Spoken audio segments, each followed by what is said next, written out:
the Atlanta Hawks. 112-104 win over the Detroit Pistons. Trae Young leading the way. But I'm not going to hold you, man. I'm here to talk about Cam Reddish. I'm ready for him to take that next step, man. He's looking good. 18 points per game so far to start. But that spot up 3 has been on point so far this season. Thoughts on Cam Reddish? How can he help Atlanta take that next step in the East?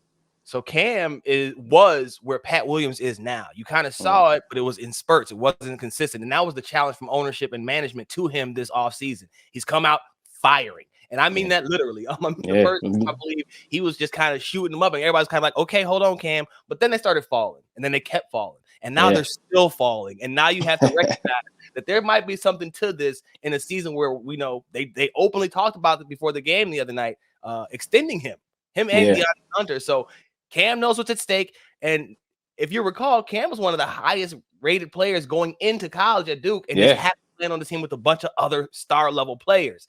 But a lot of the tape of the draft guys coming out, Anthony Edwards out in Minnesota in particular, quote or cite Cam Reddish as the toughest opponent they had to defend.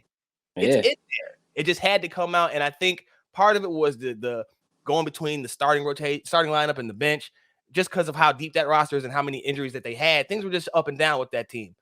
And now you're kind of seeing him getting comfortable in his role. He's comfortable with his teammates. He's comfortable with his coach. And they're just riding. It's really paying off for him this year so far. And you mentioned the coach, Nate McMillan. I mean, well-traveled. He was still hooping when I was a kid, when he was on the Sonics. So Nate McMillan is the head coach of this team. And I mean, they're typically a Nate McMillan-led team when you talk about defense. 97 points allowed, 3rd in the league. What do you look at for Atlanta? What do you look at with Atlanta's defense? I mean, you're talking about Capella, Collins, and then they're getting better on the perimeter. What are your thoughts on their defense? So we always talk about Hunter, Capella.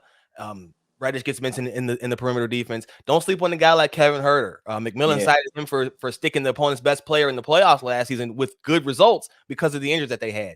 Bogdan Bogdanović is not a great defender, but he plays passing lanes well. Danilo Gallinari, he's not quick at all anymore, but he's big. He's still all of 6'10", right? He's still a big guy.